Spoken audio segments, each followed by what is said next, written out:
Bonjour chers frères et sœurs et bienvenue à cette nouvelle méditation en ce jeudi où nous nous tournons vers la parole de Dieu. Tout d'abord au livre de l'Apocalypse.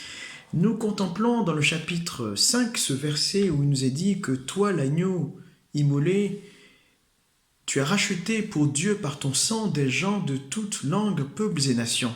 Il y a là un rappel majeur de la passion du Christ. Oui, que nous actualisons à chaque Eucharistie, même si nous ne pouvons pas célébrer l'Eucharistie, nous pouvons nous remémorer justement cette grâce de pouvoir contempler en Jésus celui qui nous libère du péché. Dans le psaume responsorial, le psaume 149, nous prions en disant « Peuple de prêtres, peuple de rois, chante ton Seigneur ». Par notre baptême, nous sommes vraiment, réellement devenus rois, prophètes et prêtres. Dans l'Évangile, selon saint Luc, Luc 19, 41 à 44, on voit Jésus qui pleure sur la ville de Jérusalem.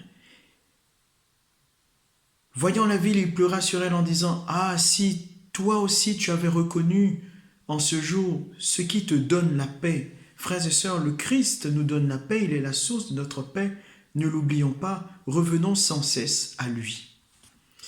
Ouvrons à présent la rubrique Fratelli Tutti. Nous sommes au paragraphe 35 de cette encyclique du pape François qui nous rappelle tout de suite que nous oublions vite les leçons de l'histoire. Or, l'histoire, nous rappelle, le pape est maîtresse de vie. Après la crise sanitaire, dit-il, la pire réaction serait de nous enfoncer davantage dans une fièvre consumériste et dans de nouvelles formes d'autopréservation égoïste. Autrement dit, il nous faut tirer des leçons humaines et spirituelles de cette crise que nous vivons.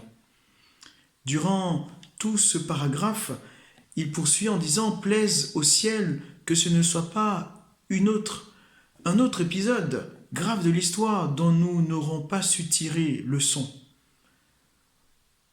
Plaise au ciel, poursuit-il, que tant de souffrances ne soient pas inutiles. Oui, nous traversons une crise majeure, une crise sanitaire qui nous appelle à un sursaut spirituel. Oui, comme le pape conclut, que l'humanité renaisse avec un visage, ce visage où toutes les mains et toutes les voix, au-delà des frontières, retrouvent ce sens de la fraternité. Oui, je nous invite à relire ce paragraphe 35, riche d'enseignements. Terminons à présent avec Sainte Thérèse de l'Enfant Jésus. Nous méditons un passage de son manuscrit A. Voilà ce qu'elle nous dit. Jésus n'appelle pas ceux qui en sont dignes, mais ceux qui lui plaît. Ou comme le dit saint Paul, Dieu a pitié de qui il veut et il fait miséricorde à qui il veut faire miséricorde. Je répète, Jésus n'appelle pas ceux qui en sont dignes, mais nous dit sainte Thérèse, mais ceux qui lui plaît. Ou comme le dit saint Paul, Dieu a pitié de qui il veut et il fait miséricorde à qui il veut faire miséricorde.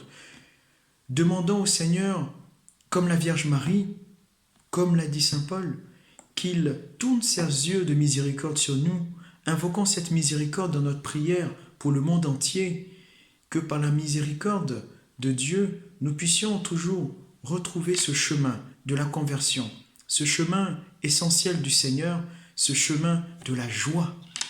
Bonne journée et à bientôt.